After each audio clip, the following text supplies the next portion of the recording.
Hey there, this is Dennis Honeywell with Dennis Hensley. It's a podcast about making things up and making things happen. I love talking to creative people, and today my guest is the author Tim Murphy. His books include his most recent Speech Team and Christadora, both of which I devoured over the holidays. He also has a book called Correspondence, which I haven't, but I plan to very soon because I love his writing. I saw that there was a book called Speech Team on Craig Chester, my friend and past podcast guest. He posted about it on Facebook. I'm like, Speech Team? I was on Speech Team in high school. I wonder if it's about a high school speech team. And the cover looked like kind of like the Breakfast Club poster. I'm like, this feels like it might be right up my alley. And it so was. It really spoke to me. And I reached out to Tim and we made this interview happen. I talk about my own speech team background. We talk about where the idea for the book came from. And I also listened to Christadora after I read Speech Team, the audio. And I was just so moved by his writing and so excited to talk to him. Also, he has a Substack called the Caftan Chronicles. And this is the subtitle: Deep Talks with Notable Gay Men of a Certain Age about where we've been, who we are today, and where we're going. So right up my alley, and I was really excited that this interview happened. But before we get to the interview with Tim, I wanted to give you an update about my dog, Enzo. As I mentioned in the last podcast, he had to have surgery, but he is recovering. He came through it really well. I'm really glad I took him in when I did. They sent me a picture of all the stuff they removed from his stomach, and it was a lot. What happened was, an exterminator had come on Thursday. That evening, both our dogs got sick, even though we stayed away the recommended amount of time, really sick. And then a few days later, Enzo still wasn't himself, so I took him in. They did an x-ray. They tried these different things, and there was all this stuff in his stomach. I think he had tried to self-soothe after the toxicity and ate like half of his own tail. Like, it was gnarly. It was like, it looked like a fetus made of hair, but they got it out, and he's doing good. So... And luckily, we were able to find a nonprofit place to do the surgery. So it's still really expensive, but it would have been 3 times more somewhere else. So somebody's already donated to my virtual tip jar and put Enzo in the message. So if that appeals to you, that would be amazing. If you ever thought about donating to my virtual tip jar because you enjoy the podcast, that would be a cool thing. So you can learn about that at DennisAnyone.net. And I think that's enough for the plugs. And here now is the interview with Tim Murphy. And yeah, I get a little emotional in this one too. Joining me now from Queens, New York, it's Tim Murphy. He's the author of my new favorite novel, Speech Team. His other books include Correspondence and Christadora, which I went back and read after I read Speech Team. So the point is, I have a lot of questions. Welcome to the podcast. Hi, Dennis. Thank you so much for having me. Well, I first saw mention of Speech Team on my friend Craig Chester's Facebook page. He's like, these are the books I'm reading, whatever. And I was like, Speech Team? I was on Speech Team in high school. I wonder if that's what that means. Like, because it was kind of a niche thing. It wasn't like, the football team. And I was like, sure enough. And I downloaded the audio and listened to the audio. And I was like, oh my gosh, I got to talk to this guy. I relate so much to this story. So first of all, how would you describe Speech Team to someone that knows nothing about it, the novel? Right. Well, Speech Team is about 4 friends who went to a middle-class Massachusetts high school in the 80s, as I did, who were all on Speech Team together, which I often describe as it's like debate club plus, because it's many categories, not just debate. You can write your own speech and deliver it. You can deliver a famous speech. You can read poetry. You can read children's literature. You can read in a duo, etc. Many categories. And it was a really wonderful, geeky, subterranean world of high school. I kind of think of it as like the poor stepchild of the theater club, But so anyway, in the book, they were all on Speech Team together in high school. And then 25 years later, basically via Facebook, they learned that like a 5th member of the team has killed himself. And in the goodbye note that he leaves on Facebook, he calls out the teacher who was there, Gary Gold, who was their speech coach, for, really devastating things that the coach said to him back in high school that he's never forgotten.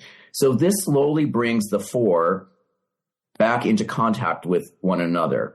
And they slowly share notes, and they realize that this particular teacher/coach, who was really influential to them and a mentor in many ways, said these really fucked up things to them. And you're not some of the kids now in their 40s are more forthcoming than the others in terms of what he actually said. But they decide to go by way of a sort of reunion trip, go to Florida where he's in retirement and find him and confront him and basically say to him, do you remember the things that you said to us? Because we do. We've never forgotten them.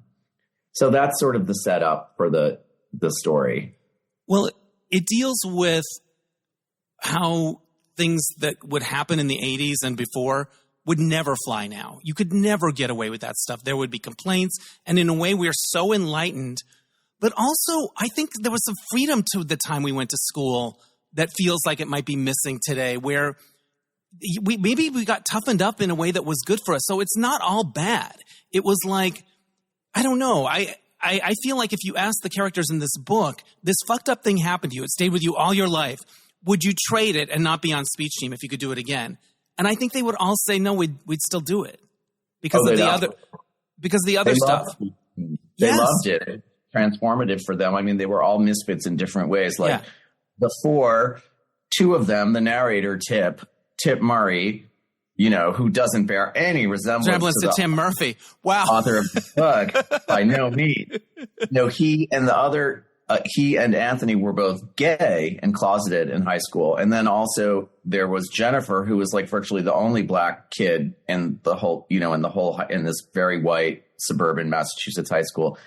And then there's Nat, who was kind of like a kind of grungy little hippie, in a preppy kind of atmosphere. So they were all misfits in their own way, and they all found refuge, and they found a sense of sort of agency and, excellence on speech team. Like, this is something I can do, and I can do well, and I can win for my team, Well, I want to compliment you as a writer, because the things that he said to each one of them, you have to nail that as a writer. They have to be believable and a little bit quirky, because those are the things that stick in your memory. Like, he didn't just call the gay guy something. There were words that he used, adjectives that stick. I remember there was this bully in my school. He wasn't even that big of a bully. But he overheard me listening one time to him, and he was older, and I found him sexy. And I remember at the time he was talking about how he doesn't wear he wears Angel Flight slacks with no underwear, which is I was so turned on by it, and I was kind of listening. And he basically said, stop listening to me or I'm going to break your scrawny little neck. Oh. And if he didn't say scrawny little, it wouldn't have stuck as much. It's those words. So can you talk a little bit about how you thought about the things that he said to each person? Because they're important and they have to really sting, but they also have to be believable and a little offbeat, right? Yeah, right. That's so interesting. Well, it's funny. I mean, the whole book sprung from the fact that when I was in high school and I was on speech team, a teacher, I'm not necessarily saying that it was the teacher who coached the speech team, but a teacher pulled me aside like one afternoon after school. I was there for some club or whatever, and was probably getting my books to finally go home at like 4 or 5 or something, and this teacher was still there, and he saw me and he said, Tim, come here. I want to talk to you. And he called me into his room. And I mean, it was nerve-wracking because like there was no one else around, Right. And he said to me, I mean, this is a direct lift. I mean, this is the seed for the book in a way. Like, he said to me, like, what's your deal? I mean, this is my paraphrase because I don't remember exactly what he said verbatim, but he said to me, like, I remember him starting by saying, like, what's your deal? What's up with you? And I was like, what do you mean? And I'm just trying to be a kid in high school. I'm just doing my best, right? Well, he said exactly what the coach says in the book. He's like, he said something like, why do you mince around this school like a flouncing homosexual drag queen? Or like, it was really a mouthful, right? But it's the words like mince and flouncy. Those are the things that stick. Yeah, exactly. Because I don't even think I knew what mincing meant. Right. You have to go look it up. But apparently I'm doing it all over the place. Right. I was like I said, ask anyone who knows me, my family or friends from then, I was very mouthy. I was like I think one way that I defended myself against a lot of bullying was by being very mouthy, And, I felt like if you threw me in the mud, then if I called you, I would call you a cretin or a Philistine, and like, you wouldn't know what it meant. And that's how I got back at you. Right. Like, I was so that gay. Right. You were so barbarian from this century or whatever. Yeah. You troglodyte, And while they're scratching their heads, you're running for your life. Like, right. Or I'm sitting there in like a puddle of mud that they just threw me in, right.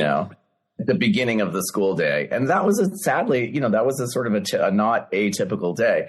But in this instance with the teacher, I was dumbstruck. It was basically like someone holding up a mirror and saying, this is what you look like. This is what everybody sees. And it's a problem. As opposed to today, like, I see you and it's okay. You're beautiful just how you are. It was like, I see you and you have to change. And I just kind of walked out like really, I just remember being like, I don't know what to say to you. And him just being like, well, it's just something you should think about. You can go now. Right. He just dropped this bomb and said, okay, next. Yeah. I mean, there was nothing along the lines of like, do you need help? Do you want someone to talk to? No, it was an indictment, really. And I just walked out in this daze. And I remember that I went down. I had a friend who I really admired her. She was 2 years older. So I was a sophomore and she was a senior, and she was 2 years older than me. She was very smart. She was one of those rare kids to like go to Harvard from my school, Right. She was on the tennis court. She was at tennis practice, and I went down and I called her over and I told her, and because she was on the team too. And she said, she's like, oh, he's such an asshole. Just don't listen to him, which was supportive, but like so different from today where someone would be like, we're reporting him. Like, right. This is huge, This is huge. This was an instance of like teacher homophobia, like, and bullying on a student. Such were the 80s. Like you said, we just kind of rolled with the punches, and the best that you could do would be like to think, oh, fuck him. He's So the funny thing is, it's like, I don't really remember it. I continued to do speech for like another 2 years, and I don't really remember it shadowing, feeling uncomfortable with him after that. And I think the reason why is because at that time, such was my internal homophobia that I think I agreed with him. Yeah. Something the was idea wrong. That it could be okay was nowhere in the culture. Nowhere. Exactly. You wouldn't even think to like push back. Right. Yeah. Now, of course, in cities and like New York and San Francisco, like, we're nearly act up as, but a handful of cities where AIDS was raging and activism was really starting to rage was not the same as the rest of the country at that point. For sure. The idea that this person saw the kids for who they were really resonated with me. And I think of my speech teacher, Mrs. Smithson, and the most influential teacher of my early career for high school and college, for sure. And never said any fucked up stuff to us. In fact, she said the thing that I think when people say, what's the best advice you ever got? I might get emotional talking about this. It was a small school, and she was also the cheerleading coach. So where'd you grow up? Holbrook, Arizona. Yeah. Okay. We did pretty good in the regional speech things, but when we went to state, it was, we were out of our leagues. But anyway, yeah, she was also the cheerleading captain, and I was at the Letterman's banquet because I was also on the golf team, and I lettered in golf. So there I was at the Letterman's banquet with all these athletes, and Mrs. Smith, luckily, is also the speech teacher and the cheerleading coach, so she was there. And I said, I've never felt so out of place in my whole life. And she said, never feel ashamed because you don't fit in with the crowd. She goes, you're not a stereotype, and someday you'll appreciate how special that is. Oh. Those moments are really just amazing, aren't they? Yeah, but it's the opposite of what happens to some of the characters in your book. Although Mr. Gold is also, he does see them. He does, but he does this fucked up stuff. And I reached out to one of my friends who was on speech team with me. And I said, I'm doing this interview about speech team, about this book. And do you have any thoughts? What do you think about it? What does it mean to you? What are your memories? And this is what my friend Holly wrote. Give me 1 second. Shit. I cut this part out. No, you shouldn't. I love it. It's moving to me that I'm glad the book provoked this. You know what I've noticed? I get emotional a lot on these podcasts in the last year, but when I listen back, it doesn't sound as bad as it would. It's not as cringy as when you're looking at it or as it feels. When I listen back, I'm like, oh, that's not so bad. But well, it's not cringy to me. It's not cringy to me. It's really moving, actually. I'm a journalist. I interview people. They cry all the time. And sometimes I cry with them. Yeah. Okay, here's what she wrote. I felt like speech team gave me a place to fit in and to shine. I'm not athletic, so sports were not an option. Speech was somewhere that we all were welcome, and we were so lucky to have Sarah Smithson. She was a perfect teacher for that job. As I've aged, I appreciate even more all the time she put into us. It's really amazing that she was willing to give up her free time to help us. Well, it's funny because the teacher in the book, I hope that there's complexity in the book coming out of the fact that he was, as I've said in shorthand, their mentor and their tormentor. Yeah. Same time. It's brilliant. And also, you know what? I was thinking back to high school. I grew up in a small town, so you could do a lot of things. I was on the golf team. I was on swing choir, and I was on student council, and I was in speech team. Speech team was where I was the most myself. And that teacher saw who I was going to be differently than any of the other aspects. The choir teacher was really religious, and so he sort of saw me as a good boy or whatever it was. This teacher saw me for who I was. And Mr. Gold sees those kids for who they were. He does, but he thinks there's a problem with who they were, and he points it out. And that's the problem. Well, I think also, he reflects the time, where certainly if you were a parent, the first reason why you would be dismayed to hear that your child was gay was because you didn't want them to have a hard life. Yeah. Yeah. And a hard life with death in the mix at the time, too. What was the most common, by about 1985, what was the most common association with being gay? It was AIDS. Yeah. That was the departure point for the novel. And then in terms of what is eventually revealed that he says, to the others, or that I don't want to spoil. There's a little bit. Everybody has a story about Mr. Gold. Yeah. That was invented.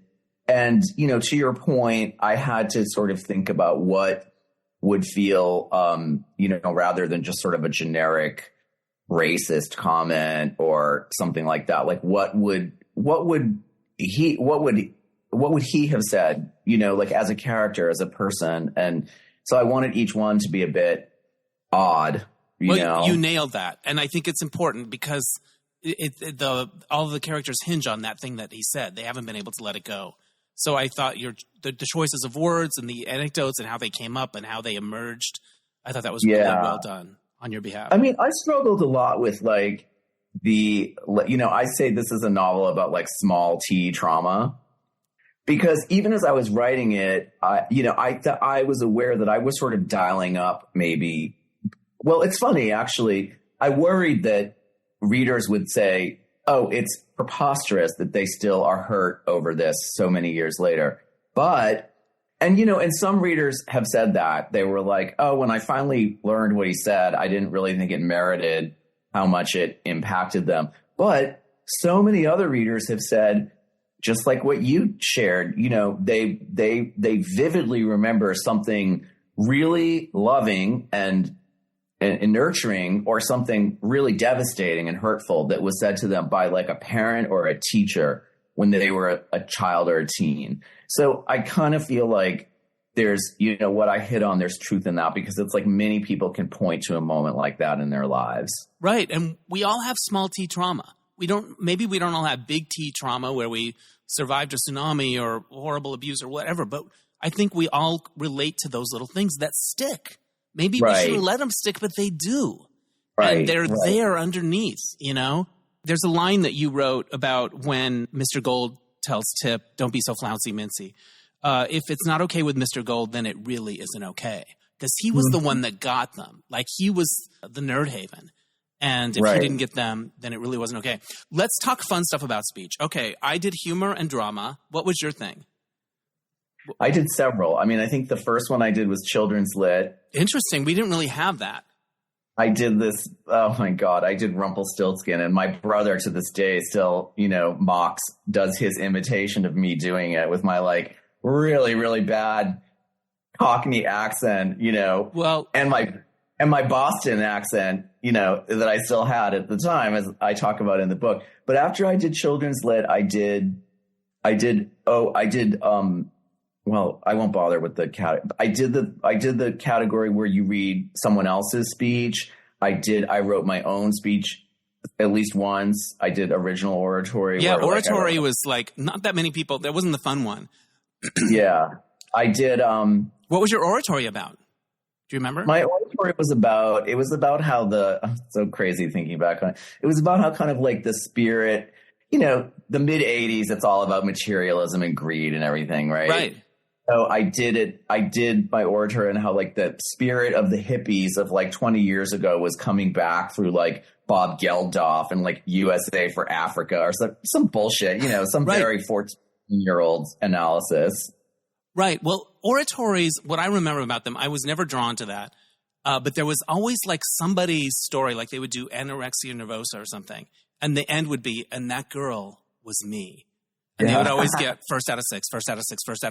They would always tell their own personal story and then drop the bomb at the end. And it was like, you can't compete with that, Right. Yeah, that was what I remember out of oratory.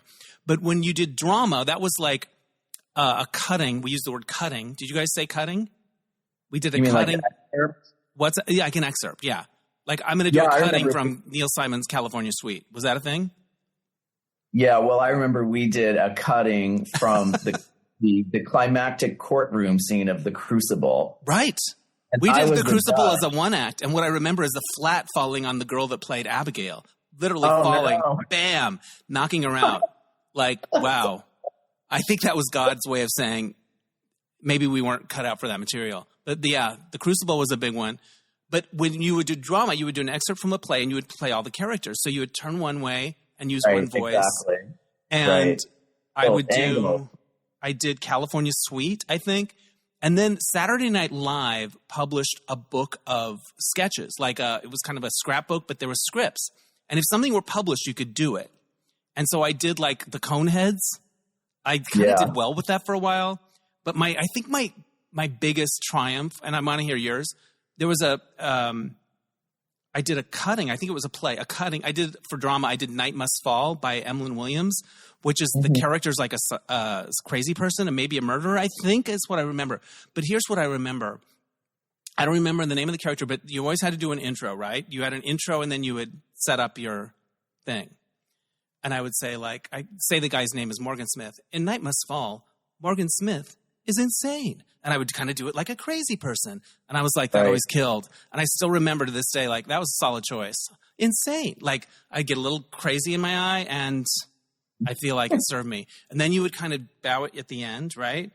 Like, and yet, the grown-ups thought these were all good things for us to do and learn. And I guess they were. But looking back, do you need to see one guy doing the Coneheads in a room? Like, I don't know. Like, what do you remember about your triumphs? Like, what was your killer peak speech team moments? I mean, I think the part I remember most was like by senior year, I did poetry. Interesting. And, in the book, Tip does Walt Whitman. Right. With a lot of gay subtext and kind of like a strange unspoken something going on between him and the coach as he reads it. And I didn't do Whitman, but I do remember that I did. I got really into this idea of like, I thought how cool that you can curate, you can read a bunch of poetry and like make choices, pick out a few things because they go together and they speak. So I did like this curated selection of beat poetry, like nice. Greg Orso and like, Lawrence Ferlinghetti. And I think I ended with maybe like an Allen Ginsberg. I forget. But then it was winter, and I did a series of Robert Frost winter poems. And I thought that was very classy, that they were all like winter poems. And of course, I ended with Stopping by Woods on a snowy evening. Solid choice. I just liked that the best in a way, because I think the reading of poetry is the most artistic you know, the other categories, they trended a little bit political or like academic, like, you know, make a solid argument. And something about reading poetry is just sheerly about how you read to convey the world and the tone and the mood of the poem, you know? And I love that. I really love that. Something about bringing poetry to life vocally and thinking about how to do it. Like, you know, it definitely unlocked, you know, and, you know, poetry is also very kind of like unlocks unspoken feelings, you know, and I sort of remember that feeling like kind of like I was sort of wading into this other world of like of feelings that I couldn't dare speak aloud or something, you know? Well, something else that this makes me think of is it opened us up to looking at material for ourselves and like thinking about like, oh, this is smart. I'm going to do this. Or discovering something yourself and saying, hey, Mr. Gold, can I do this? What do you think of that? And like, I think that was kind of a sophisticated thing for me in my town at that time.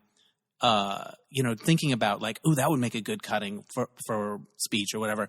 You didn't lean into the fun categories like humor and did you ever do duo acting? We had that once in a while where you would do a scene and there were two people. I don't think I ever did duo, and I don't think I ever did humor. It was called HI, humorous interpretation. Yeah. Did you happen to see the Michael Urie documentary about speech and drama teams? It was probably from 8 or 9 years ago. He made it, and I can't remember what it's called. Oh, it's called Thank You for Judging. Because I guess at the end of every after you finish your speech and you leave the room, you say to the judge, thank you for judging. I guess that wasn't our thing. We didn't say that, but I guess became like a catchphrase. But it was really interesting, and of course brought back all those memories. But I think also part of the reason he made it was to show how fucking great he was at speech in high school. He was so good. He was crushing it. I was like, oh my God, this guy. That doesn't surprise me. He's really talented. He's super talented. And he was back then. And I was like, oh man, when I think of like what I was doing in my little town and then like compared to that. But anyway, did you have crushes on the boys from the other teams, from the other schools? Because I did. More so than I did with kids in my own school. In the book, he has a crush. He has a friend from another school that that kind of rescues him, you know, like having a very lonely moment at like one of the dances that sometimes there would be these little impromptu dances to like blow off steam after. Yeah. So that character actually was based on an older guy who was gay, who I knew in high school in another context. But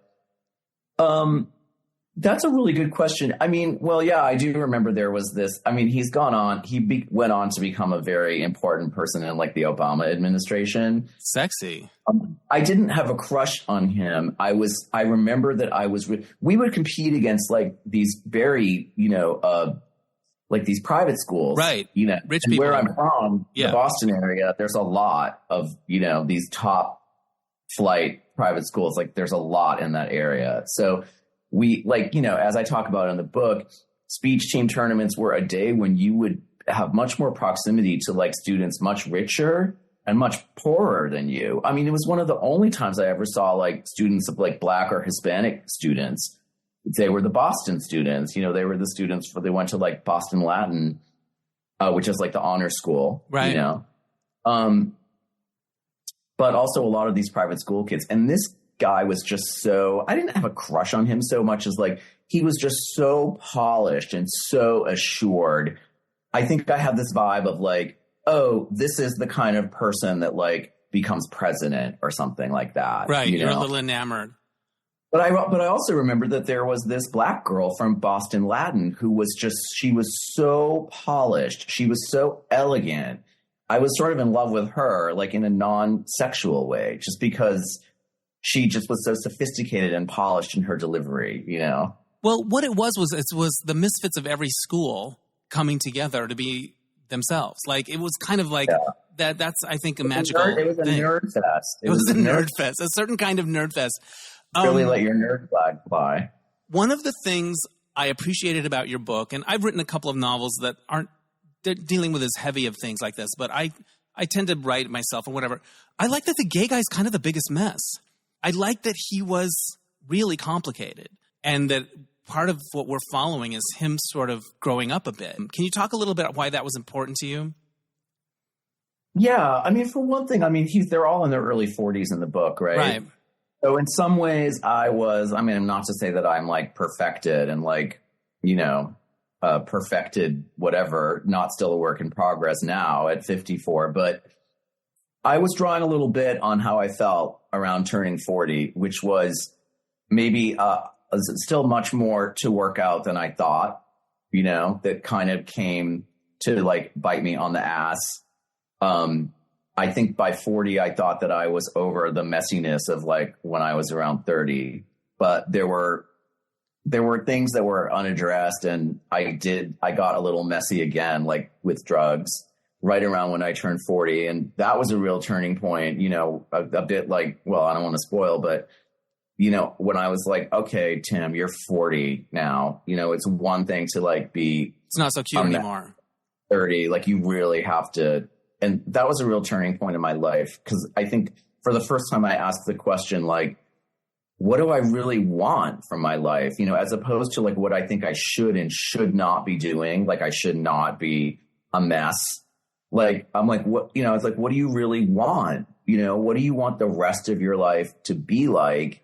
So the change followed from like a positive thing rather than a feeling like my inner voice scolding me and telling me to get it together. But the other thing, it's funny what you said about him being a mess, because I think that I sort of have this theory that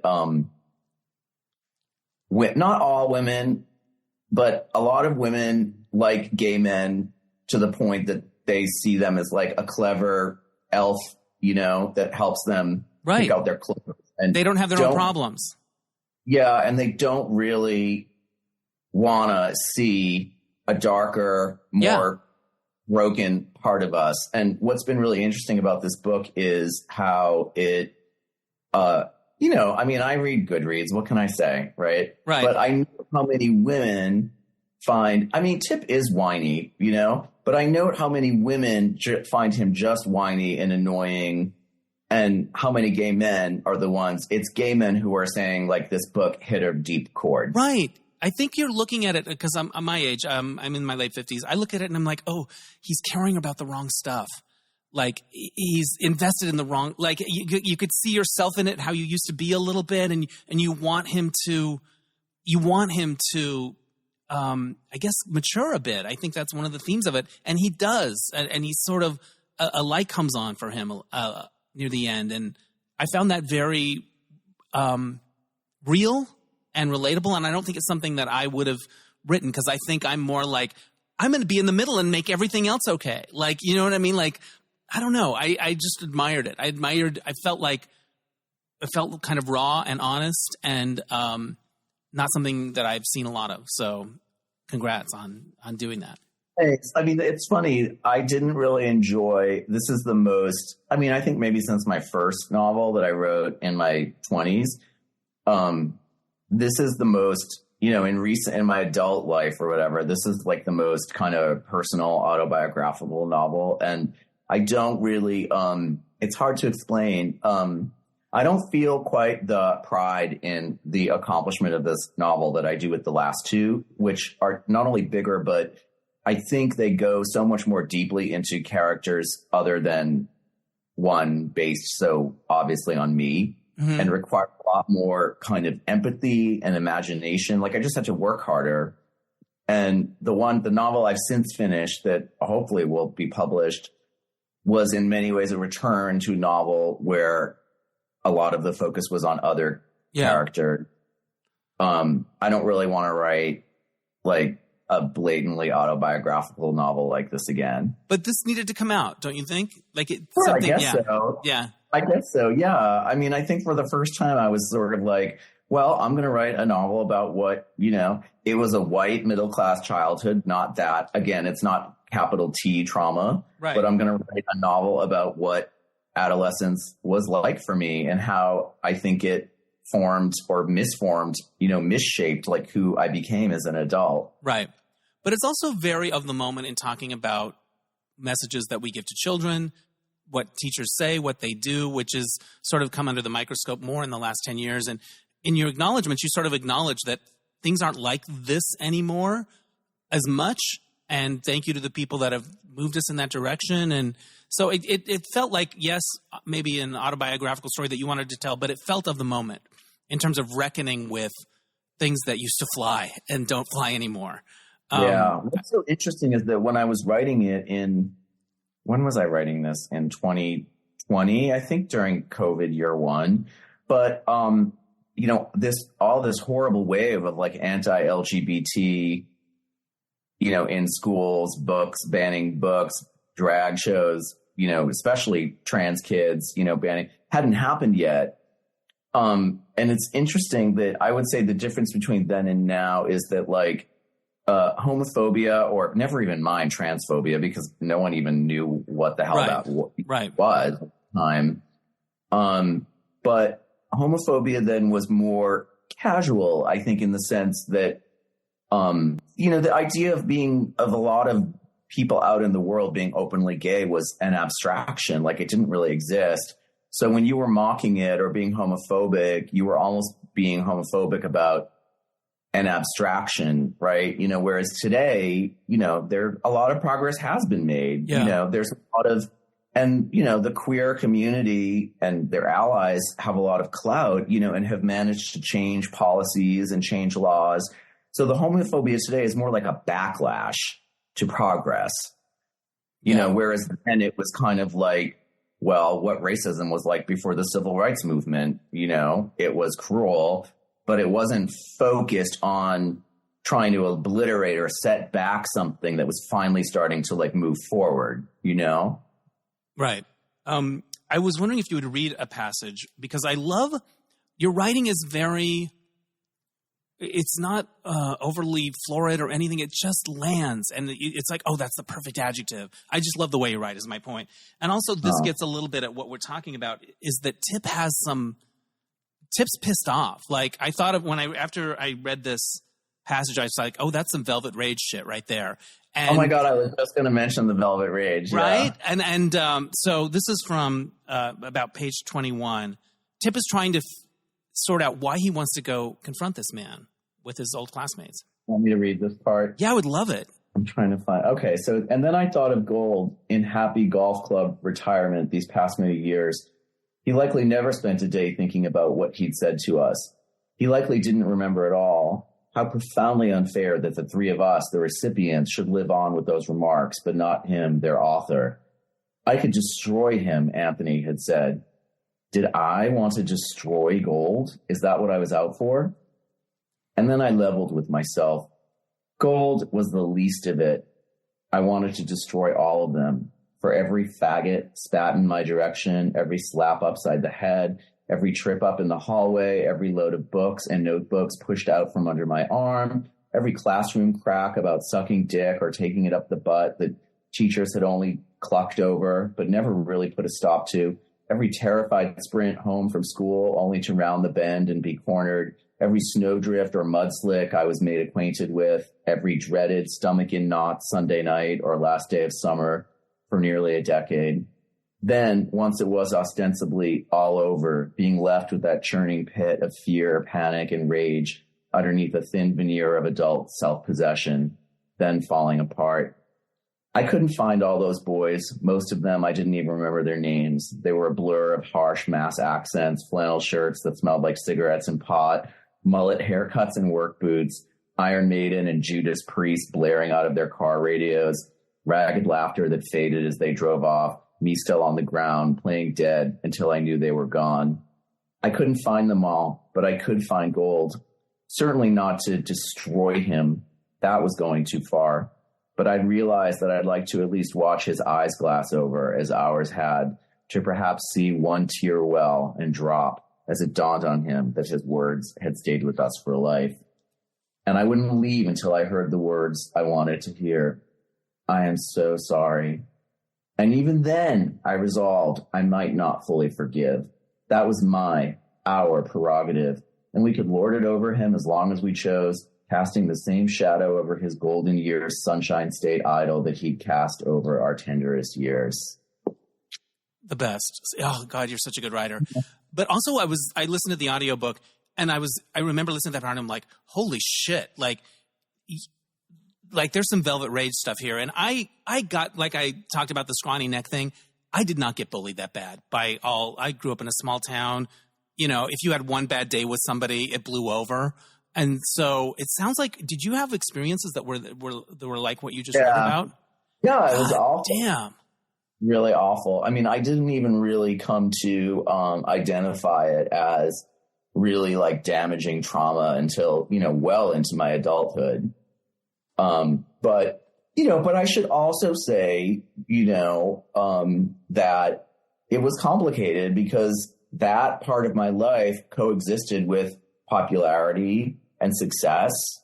You know, I'm sure, you know, like in a small town, you know, a lot of times like the gay boy is the star, right? In a lot of ways, artistically or in terms of literary. And I was all those things and was respected and got like affirmation for those things. And I was also a brat, you know, like I was a really mouthy, right?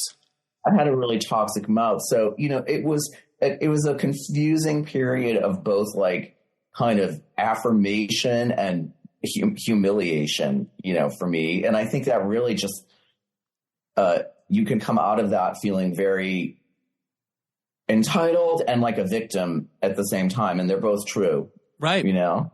Well, when I read when I heard that passage, it kind of took me aback. Did it feel like a big thing when you were writing it? Did it feel cathartic or was it just like another part of the book? It felt cathartic, but it also felt, I mean, I think I grappled with the very thing I was telling you about, how like the book exists on this line between like real, you know, hardcore trauma and a more smaller trauma. Right. And I worried that it would, well, I guess I just decided to put it on the line, you know, yeah. And some people might think this is really whiny and petty, but this is the experience that I had. And I know this is the experience that so many other gay kids, especially boys, I think, had at that time. Like just brutal. And that's where Tip is in this story. That's where he is. Like he can really tap into that stuff. And it motivates him a lot. The character of Anthony is another gay character who's become a very successful designer, and he's rich and glamorous. And what I liked about him is that the successful, famous person wasn't an asshole. Like he wasn't defined by his success. Because I think a lot of times in books, it's like, oh, they did so much better than us and they're too good for us. He was richer than that. He wasn't that person that went off and got successful. Talk a little about Anthony.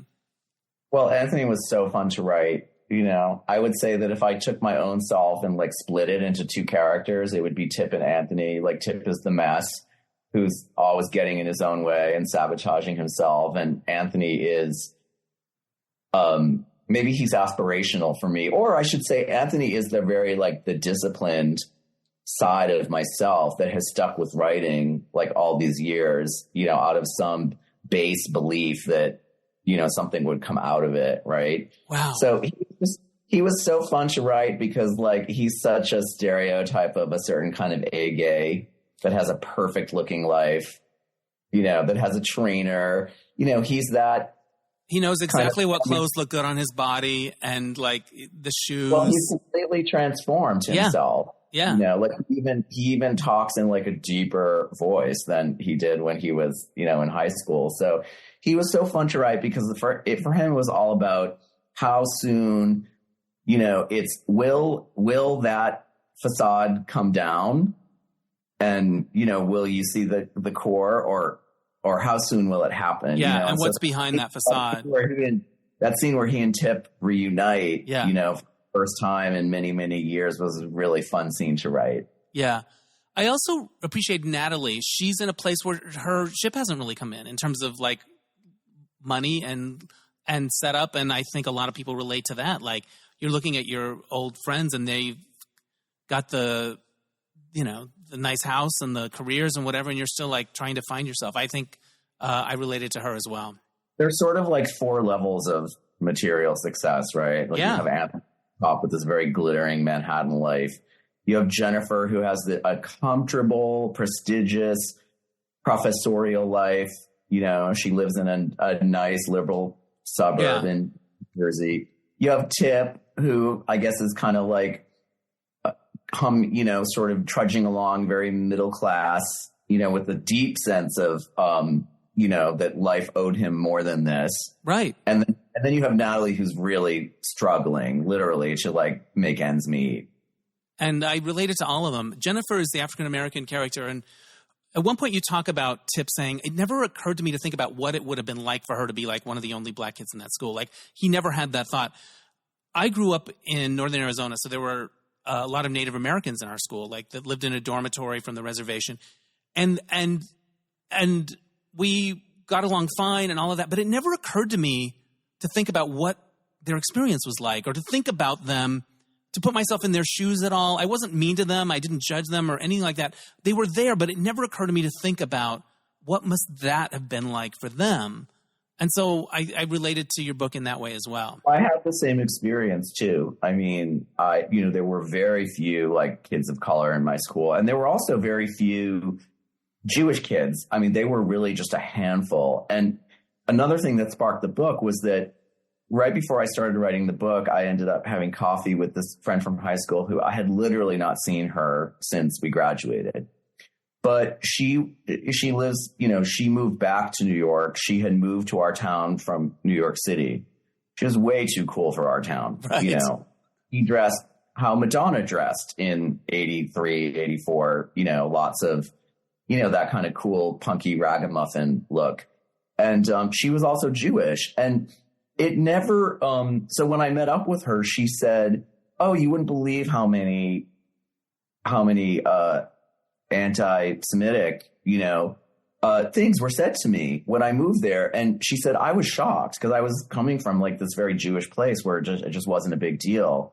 And she's like, I was just really shocked to be singled out that way, that was actually a source to mock, to insult people. And, that just like what you said, I was like, oh, honey, that's so hard to hear. I had no idea. It's like you kind of think that you're the only recipient of bullying, right, for whatever it is that you are.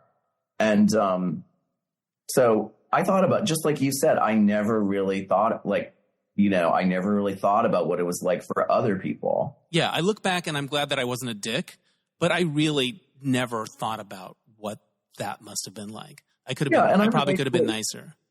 I relate to what you're saying too, because it's like I held I'm thinking of one of my best friends. I mean, she was one of the few Asian kids in the school.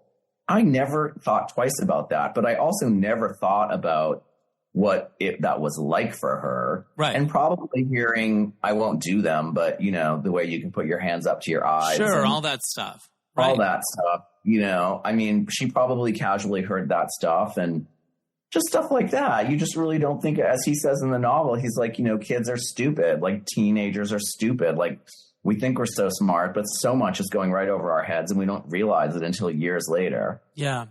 Something that I thought about reading your book is my high school years, I didn't have a teacher like Mr. Gold, but after college, I came out to Los Angeles and I took part in this 12-week intensive musical theater workshop.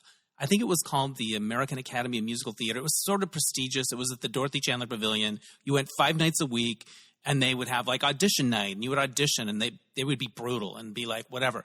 And there was the guy that ran it. His name's Paul Gleason. And there were 12 people in this cohort, or no, 24, maybe 12 guys and 12 girls. So it was an intense group. You got to know each other a lot. But it was during that time, the Debbie Allen, you want fame, well, fame costs, where they thought they were toughening you up for the business, right? Yeah. So there was a lot of cruelty. There was a lot of comments that stuck. There was some really fucked up behavior, not to me, but to my friends. And a couple of years ago, a bunch of us got together and had a meal and sat around and we were talking about what this time meant to us. Some people left the business. It was so traumatic. I left show business. I didn't want to be a performer anymore. Other people were like, I'm going to show him or whatever. And I recorded part of it on my phone because I might use it on a podcast, maybe a supplemental episode to this. But that's what I thought. That was my Mr. Gold. But I got off pretty easy. Other people got worse, and hearing their stories and sensing it at the time.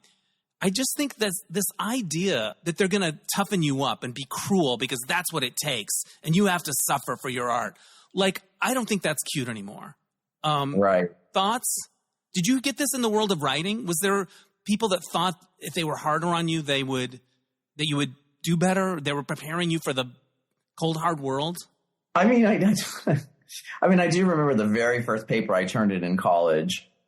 You know, I think I had been really rewarded in high school for writing in this really flowery style that was much more like style than substance, or like just a good, strong, well-argued argument. Right.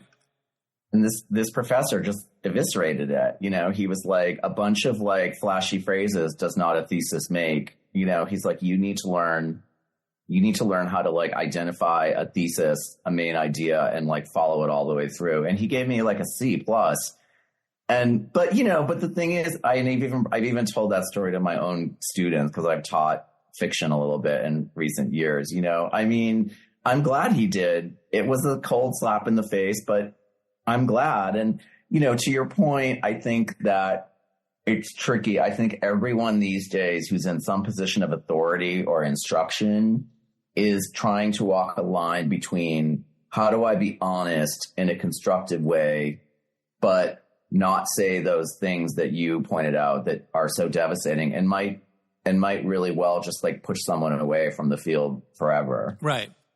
And also I should say that there's a lot of bias, you know, there's a lot of like implicit bias behind those statements. I mean, look at who you're saying them to. Like, if you say something like that to like, oh, you know, you have a long way to go if you want to be a classical actor, and you're saying that to like the only Black girl in the acting class or something, like there's a lot of bias behind that, right. You know, right. Or the perception of bias. So I just think we think about that was I think what I missed about that time was the DIY, like the way that people were supposed to be in the world, and, you know, exactly the right language that was, but you know, it wasn't as codified as it is now. And there was the stakes were lower maybe. Yeah. And I actually think that in some ways, the not over identification with identity of that period, like, in some ways was good, because maybe teachers or whatever, they looked past your identity, like the fact that you were gay or your race or something like that. And they just saw you, you know, I mean, it was a less identity politics driven time, which I think it's inevitable in some ways that we needed to become more conscious about for sure all these privilege and stuff. But I don't know. Even for all the abuse I took, like I have a weird nostalgia for that time. What I really miss about that time was if you wanted different things from the mainstream back then, whether it was in music or magazines or literature or film, like you had to go out and find it. You know what I mean? We crawled around Boston and Cambridge looking for that. You know, it wasn't just all there at your fingertips. Like you really had to work for it. And then when you were in it, it felt really special. Like you really felt like you were, and the same thing for being gay. Like you felt like you were part of a secret world. Right. My parents had no investment if I did speech and drama. They didn't care if I found a cool cutting from California Suite that made me laugh because I got to be Maggie Smith. Like there wasn't any of that pressure. It was mine. It was mine. Right. Yeah, right. I think I built up my confidence. Well, and I think to your point, like the latchkey vibe of that period, for sure, we're much more left alone to just like occupy ourselves. And yeah, on one hand, you could say it was more dangerous and we were so unsupervised, et cetera. But it was wonderful too. I mean, you were really left to kind of to grope around, to grasp around and stumble around and form your own identity. And you didn't have necessarily parents or other that were fussing over you and worrying about, like, you know, if your every step was going to be a developmental setback. Yeah. You know, there's a woman in Mr. Gold's life now, a new wife. And when I realized that she was there, I was comforted. Like, she's going to help. Like, I don't know what it is about women. I don't know. I just was like, oh, she's going to be important. I loved writing her. I loved her. Yeah. Yeah, I mean, she's just sort of a sweetheart, isn't she? And it kind of makes you revise. I mean, I don't want to spoil too much, but like you know, the thing is, it's like when you're a kid or you're a teenager, like a teacher is just it's just an authority figure. You don't really think about them being a human being with a life and disappointments and insecurities and their own baggage, you know, their own childhood, et cetera, et cetera. You don't think a lot about why they are the way they are. Right. And she sort of unveils him to them as a full person. As a full person, right? Yeah. Yeah. I think people like that in the world make the world keep it together. I think they keep it glued together. Is her name Janet? Yeah, I love it.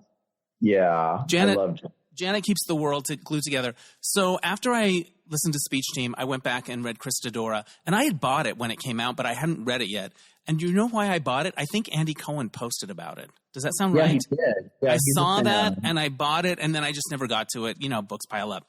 And so I went back and listened to it. Like you mentioned earlier, it's much more epic in scope. It's over decades, and it moves back and forth in time, and there's all these rich characters, and they interact. My question is, when you're writing a book like that moves back and forth in time, and you're going to tell this story from this year about these people, how do you organize it in your head? Is it instinctual? Is there an app? Are there Post-its all over your wall? How do you think about the sequencing of, I'm going to unveil this at this point in the book? How do you do it? Yeah. Well, that's interesting. I mean, I guess I should just say, to set it up, like, that book is so much about how, like, the AIDS epidemic in New York kind of impacts this family and this group of people over many decades, you know, well past when the epidemic is really raging, you know, like well into the era of like good treatment. And it starts like right around Y2K, I mean, right around 9/11. And then it goes back and forth, like on either side of that date, you know, between 1981 and I think it's so funny to think that when I wrote it, I was like, oh my God, I can't believe I'm envisioning 2021. It was like 2015. Right. With no COVID, which was interesting. Yeah, I know. Many people. Yeah, you didn't get that right. No, I most certainly did not. You're absolutely right. But the scope of it, the ambition of it, did you know when you started how big it was going to be? Oh, no, this is the thing. That was the first novel that I attempted to write in a long time, like in a decade. And I really, really wanted to write again. And I did not have like a built out idea for like a whole novel from beginning to end. So I just decided to write this short story, you know, about this group of people where, you know, the kind of the absolute worst days of AIDS at that point in this first story that I wrote have passed, right? They're about a decade ago. And so the story was sort of about, let's start with this group of people and see where they are now. And so I wrote it, and it really just came from like, I think I knew what I wanted to write about, but I just didn't have the story structure. Right. So I wrote the first chapter, which is very close to the first chapter that exists in the book with some changes. And then I think my idea was like, I'll write a collection of linked short stories where every story, you know, in the second story, at the end of the story, you learn how it links back to the first one. And so on and so on. Right. That's how it started. And then in terms of how it all ties together, that I didn't have it at the very beginning, you know, like it came to me over time, and that was the best. I mean, that's when writing really feels magical, as though you feel like, you know, the heavens are like sending you something, you know? Yeah. I've had moments like that in my own writing. Not a lot, but it's sort of like, it just feels like grace. I call it grace. Like that's the word I use. And I think you kind of pound away for a while, and then every once in a while you get those moments. To me, the novel Christadora, the building is the Christadora. Is that a real building? It is. It is. Did you have any connection to it, or you just liked it? Well, I lived in the East Village at the time. Right. When I started the book, I sort of envisioned it taking place in this apartment building in the neighborhood, very similar, that I had a good friend live in. But I don't know if you've ever seen it, but like there's a very iconic. Okay, there's a very iconic park in the East Village called Tompkins Square Park that's been the site of a lot of activism and community strife and all this over the years. And the only tall building. This is kind of still kind of like a low-lying neighborhood. The only tall building that like looms over the park is the Christadora, which is, I think it's like a 14-story building, and it was built in like 1929. And it has a very kind of iconic history that kind of mirrors the history of the city, like, you know, going all the way down to the dumps in the 70s and then slowly coming back ever since into immense wealth, right? So I was just walking by the park one day in the winter when it had snowed and everything was white. And I just sort of looked across the beautiful white snowy park and saw the Christadora looming over it. And I was just like, oh, why don't I set it there? You know, it just kind of came to you. Set it in a building that has real resonance, you know, and the storming of the building by like these ragtag neighborhood activists that is in the opening pages of the book happened in 1988. It was an anti-yuppie, anti-gentrification uprising. Right. And they got as far as the lobby and they trashed the lobby. Yeah. So it was really fun. I mean, a lot of the fun of that book was like grafting invented characters onto like very, very specific real life events. Right. It's like the Christadora has seen a lot of shit. That building's seen a lot of shit, a lot of changes, a lot of ups and downs. There are two themes or worlds that you write about so vividly. And I was like, oh, he's really done his homework here or has experience. And that's AIDS activism and addiction and recovery. Like you take us deep into those worlds. Was there a lot of research involved in terms of the AIDS activism stuff? Were you going back and looking at minutes for meetings? Well, I've been like an HIV AIDS reporter since like the mid 90s. Right. So that's always been your beat.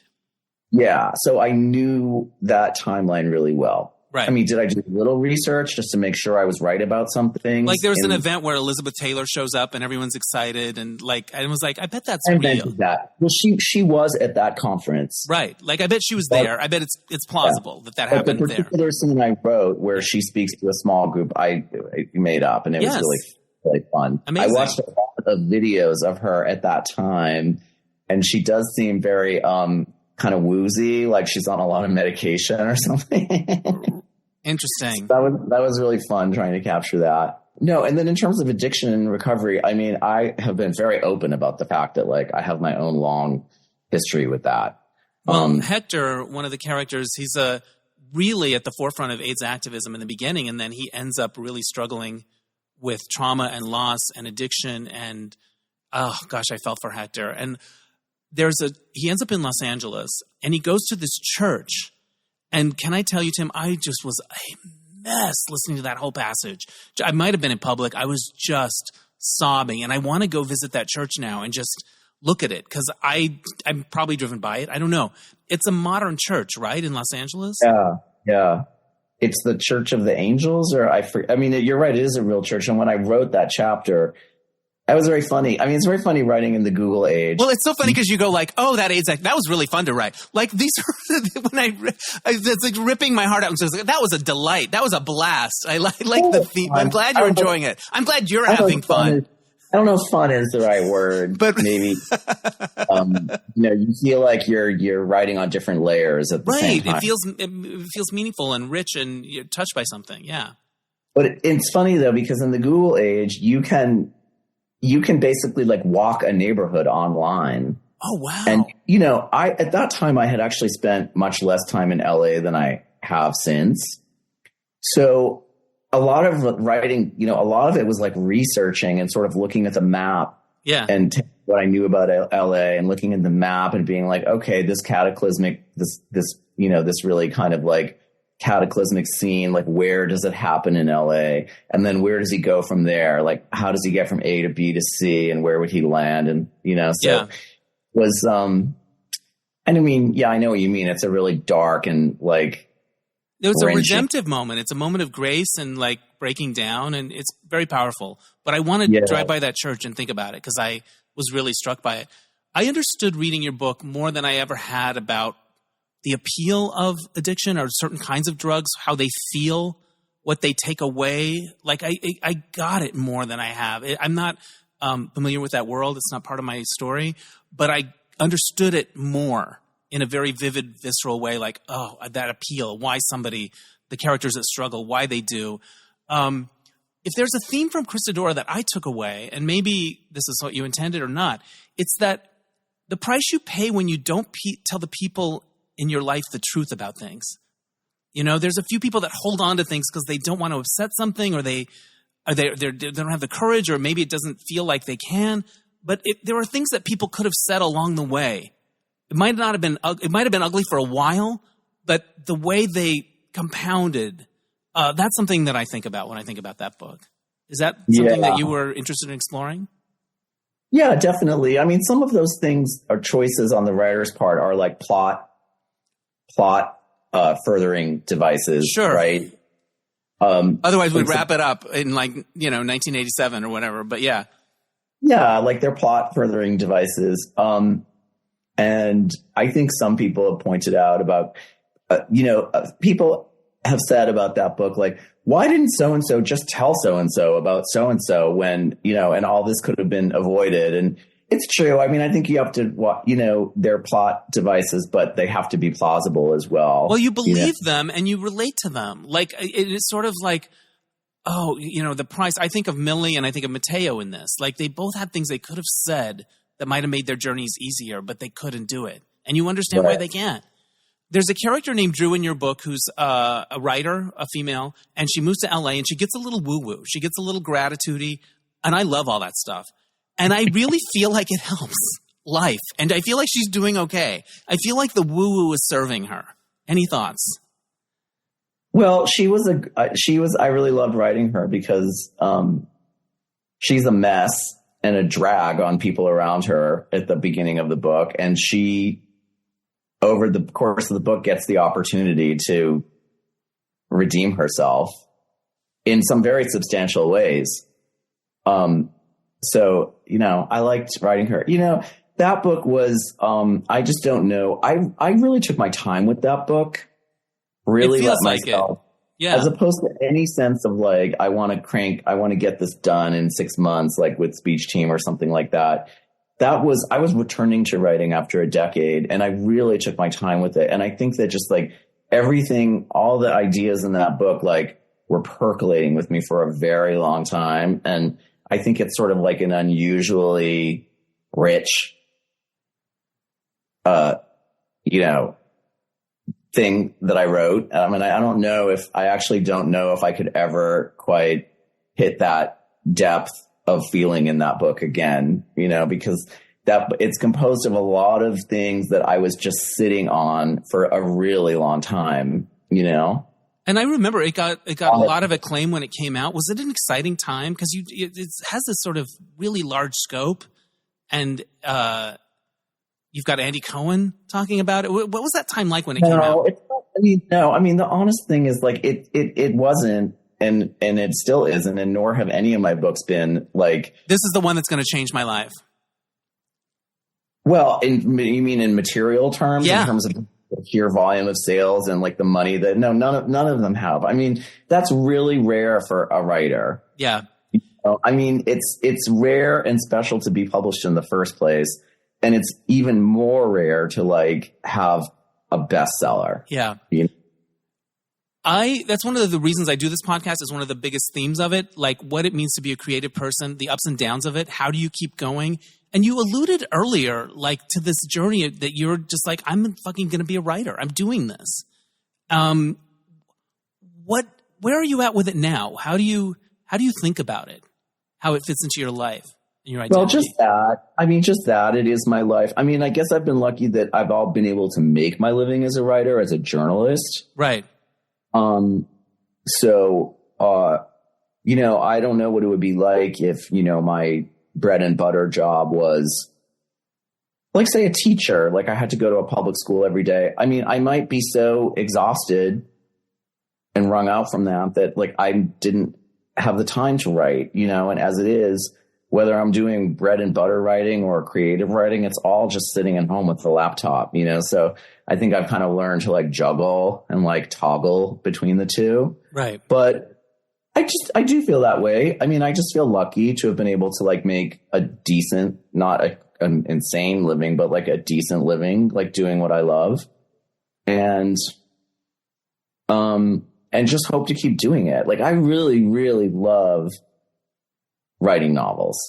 I really do. Like, I'm happy when I'm doing it, and I'm always happy to finish something. But, you know, right now, for example, like, I'm at about I just started writing some short fiction because I haven't written any fiction in a year since I finished the last manuscript. And I just get very like antsy and unhappy, for lack of a better word. You know, like, I'm just happier when I'm doing it. I equate it to, like, you know, working out or, you know, baking sourdough bread or knitting for like other people. You know, it's just, I just find it really comforting and gratifying. You like to be in the writing moment, because sometimes I like having written, but I don't necessarily love. Sometimes it feels like laying bricks or shingling a roof. Like, sure. Yeah. Do you cry when you write ever? Oh, definitely. Yeah. I mean, I've cried like at the end, like at writing the end of a first draft.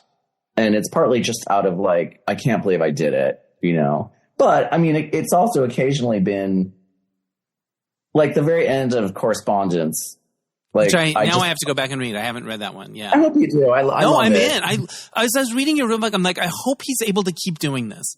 Because that's a big theme that comes up on this podcast, is people that really have a gift that it's not always easy in the business part of it. And that's life, and we accept it. But it's the kind of thing where if somebody's a great singer, but they never really make it, and you hear them sing and you're like, I would never tell that person you can't pursue this. You have something to offer. So you need to be able to do it. I don't know if I'm making any sense. No, you definitely are. I mean, I always say to people, like, I mean, this is sort of a cliche, but I think like with writing, it's like your own mind and heart will let you know if, you know, a lot of people are like, oh, I really want to be a writer. I've always wanted to write a book, but I wouldn't say that they're necessarily not doing it as like dragging them down every day, you know, like your own mind and heart will tell you if like you really have to.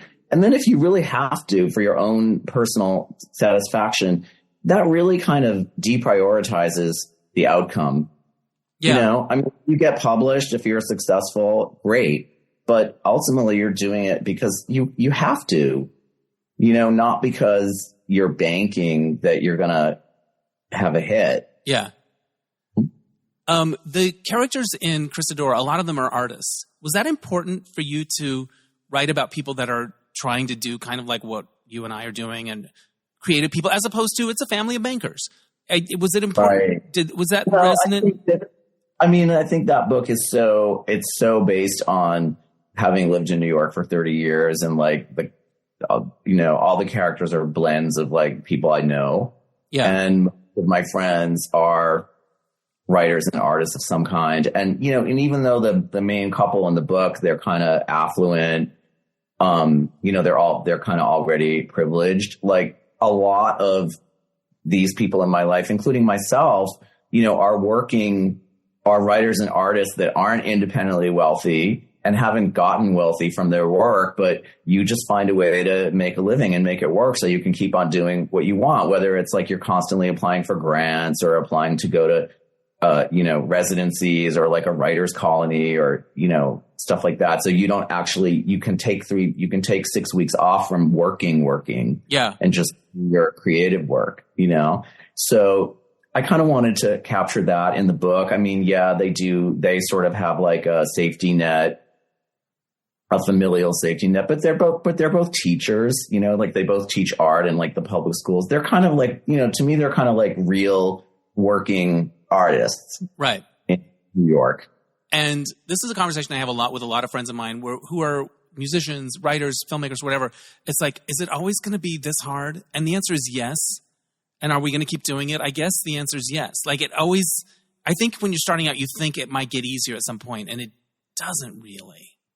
That war. I don't know. Thoughts? Yeah, I just say to people, like, if you stop and you're unhappy, then you have to find a way to keep doing it. I mean, and I know that can be hard with, you know, the obligation of life and stuff. But if you're truly unhappy that because you're not doing it, then you have to find some space for it in your life. Yeah. And if it doesn't bother you that much, then more power to you. Yeah, it's okay.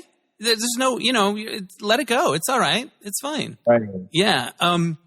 I want to say that I felt like Christadora was a miniseries and Speech Team is a movie. Like they're compact. It would be a compact little movie.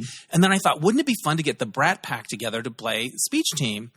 And because there's a Brat Pack kind of allusion to the art, and there's a couple of illustrations. They're too old now, though. I mean, the Brat Packers are all they're too old, and there's not a black one, there's not a gay one. Like, what are we gonna get? Andrew McCarthy? He's too old, and he's not gay. Like, it was like, I like this idea, but they were all white, right? The black, and they were all straight. Like, so, but I would love to see a movie of Speech Team. I think that the cover of the book, which I think was so beautifully done by this artist named Nada Hayek, was my idea. And I asked her to riff on the poster for the Breakfast Club. Love it.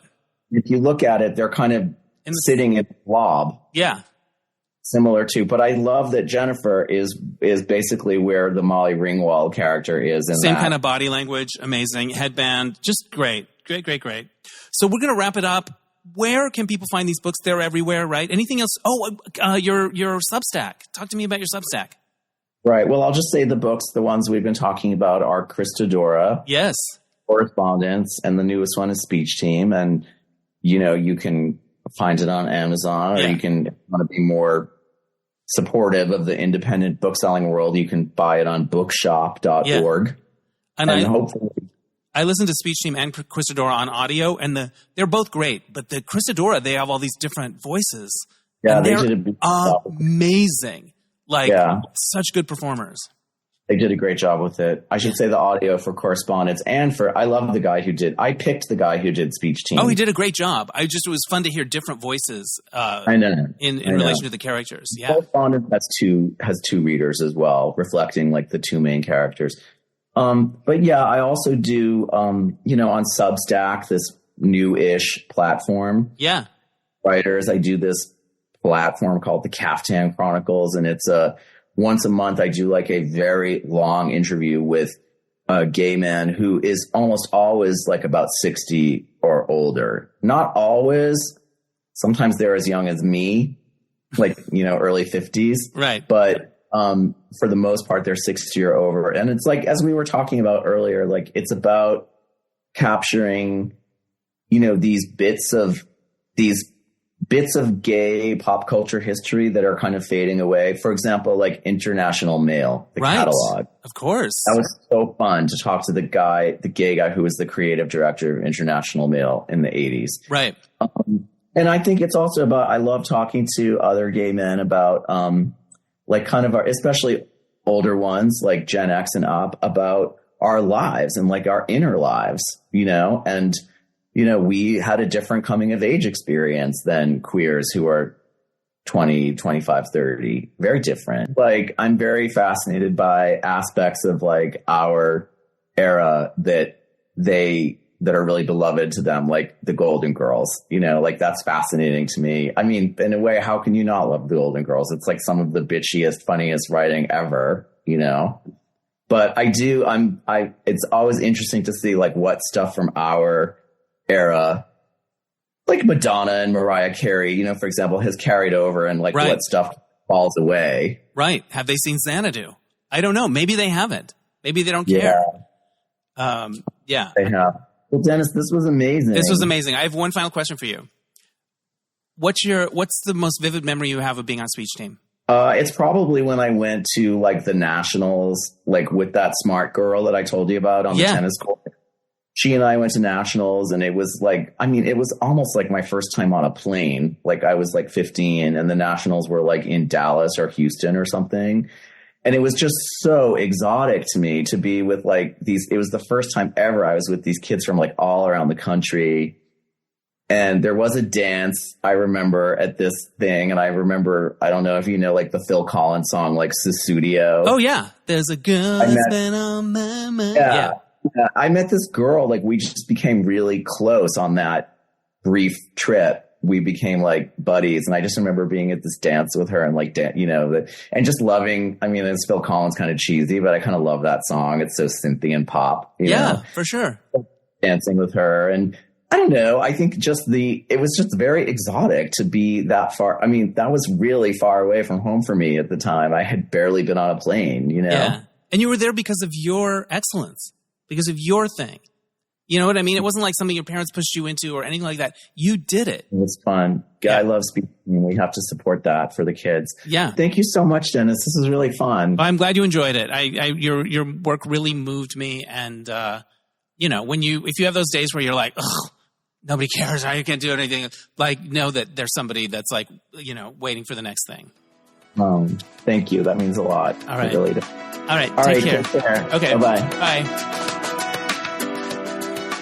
Thanks again to Tim Murphy. Check out his book, Speech Team, Christadora, and Correspondence. I love his writing. He also has a Substack called the Caftan Chronicles, which is right up my alley. So check that out as well. All right, so this happened.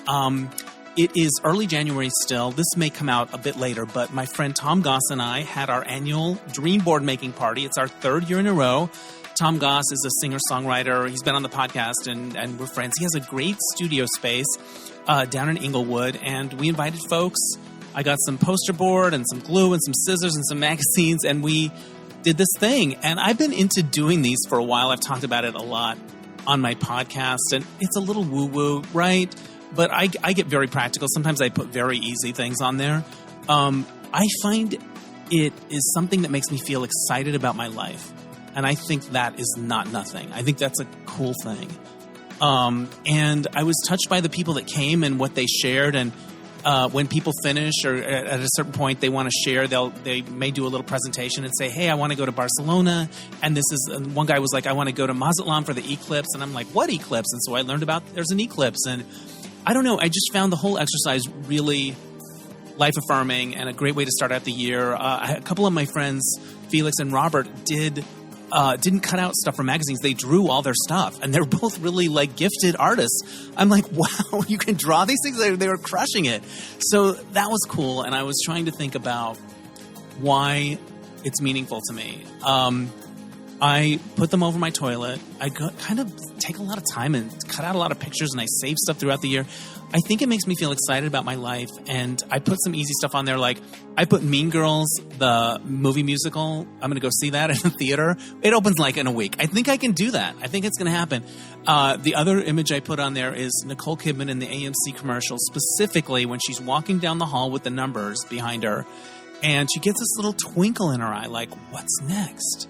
I don't know what's next, but it's going to be good. That's how I feel like I want to enter the year. Also, I want to go to the theater where that was shot, which I've been told is Porter Ranch, which is not far from where I live. Maybe, 45 minutes. Worth a schlep. Maybe I go there and see Mean Girls the musical, kill 2 dreams right out of the gate in early January. That might happen. But I was thinking about it in relation to my trip to Mexico earlier this year. I remember being at the Frida Kahlo Museum, and it had been on my dream board for years, multiple years. Same with Mexico City. And what I would do is I would just Google Mexico City and see what images came up. And there would be this gorgeous building. I didn't know what it was. I didn't know if it was a government building or a church or whatever, but I would pick the most spectacular kind of postcard image and put on there. And so when I'm there, I'm like, oh, this is the Palace of the Arts. And they do all this cool stuff there. And look, there's a gay couple standing in front of it being photographed. And I think it means so much more because I had envisioned it. And same with the Frida Kahlo Museum. I wasn't in there going, wow, it's not very big. Or I wasn't judging its attributes. I was just like, I'm here. I did it. It just made me feel really good. I think there's a power to that. And the other thing I think is amazing about my experience with these things is if you think about it at an event like this where there's no stakes, it's just fun. It's arts and crafts, whatever. There's no stakes, really. It's just, spitballing. There are no bad ideas in a brainstorm, as they say. So you do that, and then if an opportunity comes up, you don't hem and haw about it because you've already sort of thought about it. Like, for example, when I first started doing these, I remember I was unemployed one year. I didn't know what I was going to do with my life, and I was feeling a bit lost, and I put London on my dream board, a picture of London. I hadn't been in a long time, but I like that picture, and it might be cool to go there. And, come August, I got a job, and it was on Fashion Police, and at the end of the year, found out we were going to get renewed. So I had a job to come back to, and I had two weeks off. I'm like, I'm going to fucking go to London. And I didn't hem and haw. I didn't look at a bunch of stuff and maybe I should go. No, I was like, boom, I decided, I wanted it, I did it, it's done. And so there's an efficiency around things like that. It's like, and the jukebox, getting my jukebox fix came out of the dream board thing because I had put on my dream board, I think in 2000, that I wanted to go to the Last Bookstore in Los Angeles, which I'd never been to, but I'd heard it was really cool. And I'd seen pictures of it, and I'm like, let's go to this place. So on the last day of 2021, actually a year later, they have no expiration date. You can just do whatever. I got my friends Glenn and Danny, and I was like, let's go to the Last Bookstore. And they were like, yeah, okay, I'll go with you. And I'm like, I just want to make a dream come true before the end of the year. So we go there, and that's where I saw all the 45s. And I thought, I got to try to get this jukebox fix. And I Googled, and next thing you know, I have a working jukebox that's brought a lot of joy into my life. Would not have happened without the dream board. Probably not. Probably not. It's that simple. All right, so if you're thinking about doing something like that, I think it's cool. I enjoy it. Also, I like cutting out pretty pictures and being artsy-craftsy, and there's a lot of hot guys. And it's like, are those fitness goals? I'm like, I guess. I just know I like looking at them. So there's that. All right, thank you so much for listening. Oh, and I have a motto for this year. This is my motto. You can incorporate it in your life as you wish. It's very simple. Do shit. That's it. Although when I first told a friend of mine that, and he was like, do you mean do shit? Like D-O-U-C-H?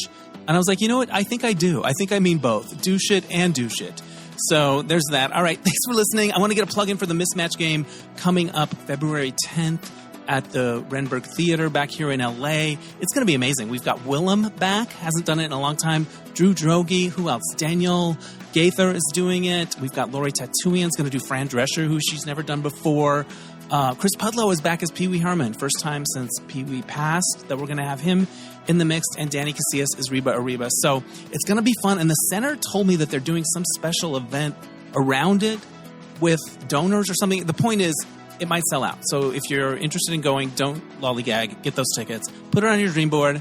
Buy a ticket and come see us. All right, this was a long one, but thank you so much for listening. I love talking to Tim, and I think you would like his books if you wanted to check them out. I want to give a shout out to Oscar Rosario for mixing the episodes. My theme music is by Mark Daniels for Placement Music.